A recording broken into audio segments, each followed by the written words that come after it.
Stories that are untold, underreported, and all-out inspirational. Carey Pena reports. Hi, everyone. I'm Carey Pena. Thank you so much for listening to Carey Pena Reports on iTunes and on Stitcher. And for watching us, you can always subscribe to our shows on InspiredMedia360.com. You can see our feeds on Facebook at Carey Pena and on YouTube. I know a lot of you will be able to relate with our guest today. This show is all about how to live your life with purpose and really figuring out the steps that will lead you in that direction. Jessica Starr is with us today. Hi, Jessica. Hi. She is the founder of MusEffect, and you have overcome quite a bit to get where you are today. I'm really excited to share your story with everyone. Tell me a little bit about your background. Absolutely. Well, first of all, thank you so much for having me. I'm really excited to be here. Yes, it's great to have you here. Thank you. Yes, I think as a young dancer, I had a very typical background, dancing since I was, 4 years old. And when you're younger, your goals are, to get on the competition stage, to win the awards, the trophies, get the prime solo spot on stage and really achieve some of that. And for me, I was always the most passionate dancer in the room. I did not have, the best technique, the most flexible legs, not the best turns. And so oftentimes I was definitely overlooked and not given those awards or those trophies. But I will be honest, I got the best spirit award and the good facials award and the good leadership award. Because what is a good facial award? When you're little, they teach you to do facials and okay. Ooh, ah, and wink and all that stuff. I've let that go since, but but I just, because my true passion and my love for dance was always just so contagious to everyone around me. So, I loved it so much, and I really, truthfully, never, it didn't bother me to be the worst dancer in the room because I was always ready to work. Now, you went to U of A, right? I did go to U of A, yes. And you kind of redefined dance at U of A. I understand that you not a typical ballerina, so did you? Absolutely. You got the hip hop thing going on there? Yeah. So for anybody that knows the U of A program, it's I think top 5 in the U.S. right now. It's very accredited, but they definitely take the size 2 ballet bodies with dancers who are mostly focused in a ballet realm with maybe a little bit of jazz or modern, and it's a beautiful program. They do a great job, but I definitely did not fit in. So here I come, bumbling in, a graduating senior. I was like, yeah, I'm excited. They're gonna love me, and nope, did not get accepted. I was taking the Friday 8 a.m. ballet 101 with the football players, just playing my life away, and trying to continue to find other outlets to really perform and dance. I had so much in me in terms of creativity and wanting to get on that stage and spread my love for movement. So because I wasn't given an opportunity through the dance department at that time, I decided, I'm going to go start my own thing. So I actually started U of A's first hip hop team called Cat Crew. And I will be honest with you, there was a lot of skeptical people in my life saying, you're a freshman, no one's going to come audition, no one's going to be interested in joining and following you. And I said, watch me. So you've gone on to create something really spectacular, and that's where the purpose-driven part of this comes in. And we're going to talk about that in a moment because you're getting a lot of national attention. But I want to talk a little bit more about your backstory and how you got there. So you created a dance company. So obviously dance worked out for you. Yeah, absolutely. You created a dance company called Muse, and you were finding great success. Yes. Tell me, at that point, were you kind of like, aha, yeah, I'm making it? Definitely. Well, through my success in Los Angeles, I found that there was a void for a particular sort of teaching method where people are really looking for dancers who are, again, just like I was when I was younger, passionate, inspired, wanting to grow and learn. So I started a workshop company called Muse Dance Company. That was about 13, 14 years ago, where I took some of, my friends in the industry who were working in the music videos and the movies and the commercials, and we traveled literally around the globe teaching workshops and master classes. And through these classes, I started really finding individuals, one in Ohio, one in Colorado, one in Canada, one in, Texas, or, different places who really spoke to me, not because they were the best technicians, but because they had a really strong commitment and dedication to their art form. And through these travels, I started finding all these beautiful individuals. And when it came time to, put something on stage, instead of having, a big audition in LA and, hiring dancers in LA, I said, why not engage these students that I've met all over the US who've shown dedication to my vision and put them together for a bigger purpose. So the interesting thing that you wrote to me, we always do a pre-interview, and you wrote me something that really stood out about how you began developing work with the sole purpose of raising social awareness. And you say, quote, "The outcome was the stuff movies are made of. I began getting emails from strangers across the globe saying how our work saved their life, gave them the courage to speak up, to step up, to be heard. It was then that I knew what I had to do. And so I created MusEffect, our nonprofit dance company dedicated to elevating social consciousness through the arts." So tell us a little bit more about what you guys focus on. I know you hit on a lot of really important topics, including abuse, domestic violence, cyberbullying. Tell me a little bit more. Definitely. So our purpose of our organization started first with the piece that we created on eating disorders. In the dance world, in so many, the entertainment world, there's so much pressure being put on everyone to look a certain way, dress a certain way, hair, body. And actually a family member of mine came down with a very severe eating disorder that was life-threatening. And I found that words were not connecting. I was not able to communicate with her through words. So for me as an artist, when I cannot communicate through words, I use movement. And so I created our first piece, Look at Me, that was based around that. And from there, the amount of, like I said in my letter to you, my amount of emails that I've received from people, strangers, saying how I saved their life. I gave them the courage to ask for help.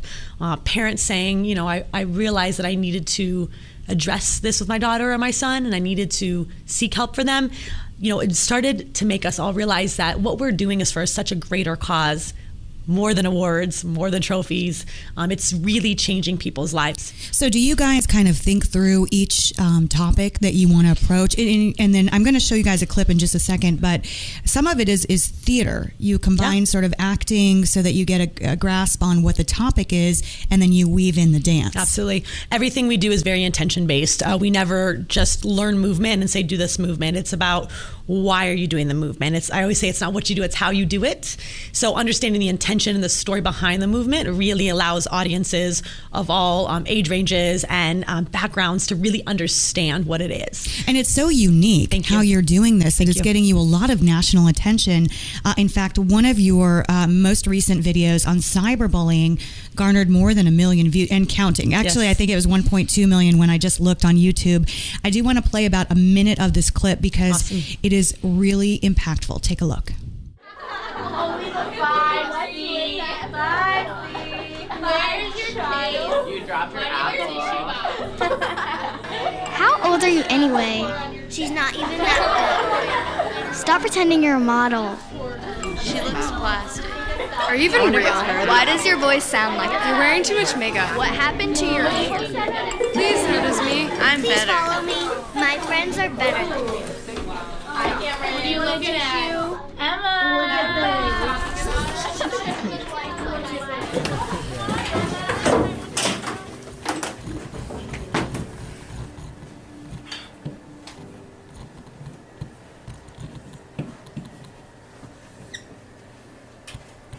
953,721. 953,721.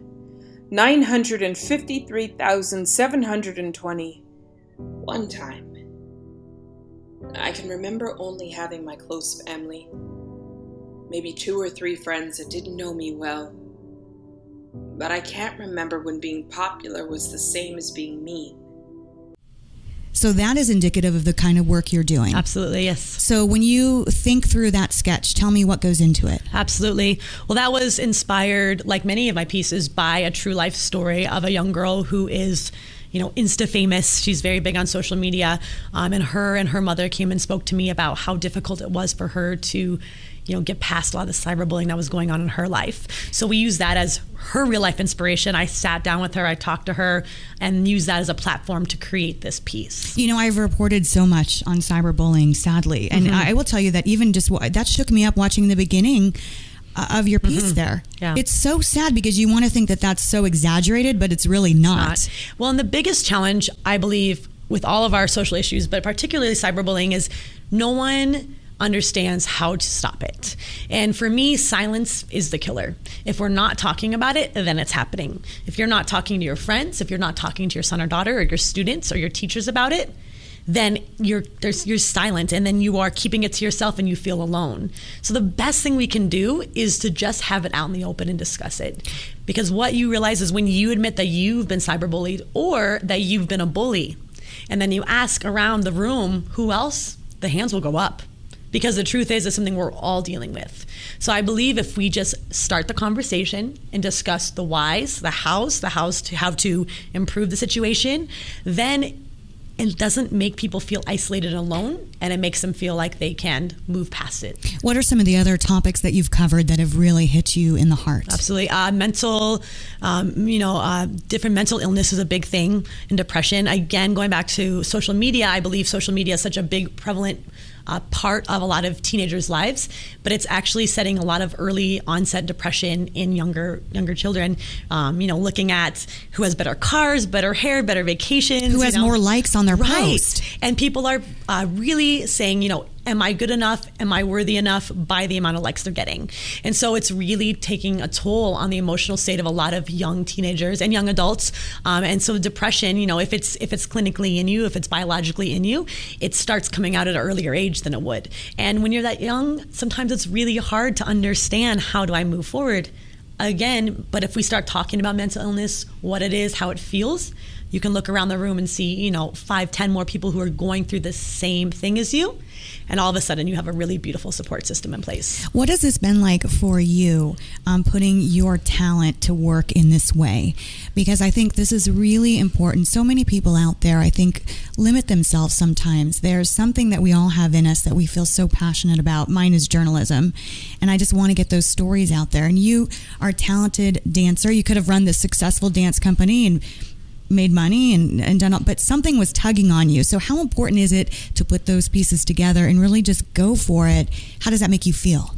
Definitely in the beginning, and even now it's scary because I'm doing something out of the norm. I'm doing something that's a different path than anybody else has ever taken. Welcome to my world. I know, go girl. A lot of people ask me, what are you modeling your career after? What are you modeling your company after? And I say, no one. They're like, what do you mean no one? No, because I'm creating my own path. There is nothing out there that is doing this.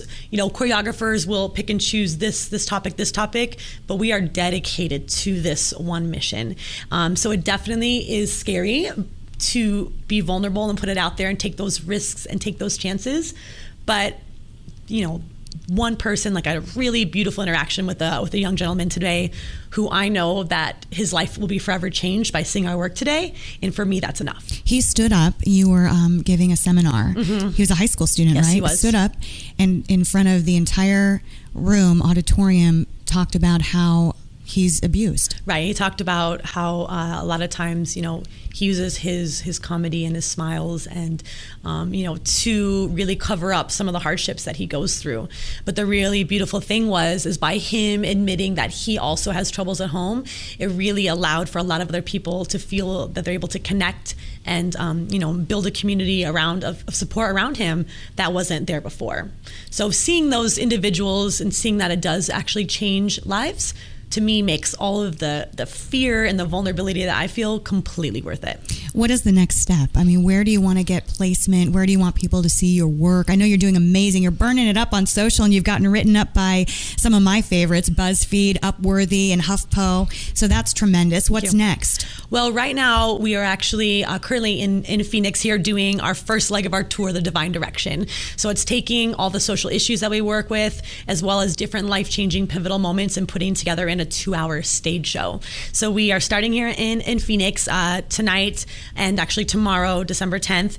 And then we're actually taking it on the road. And so we're visiting Colorado, Ohio. We're in the works with Alabama, Atlanta, Texas, New Mexico, a lot of other states as well. And so we're looking to bring our educational program as well as our 2-hour stage show to these communities to help empower them and ignite social conversations through the arts.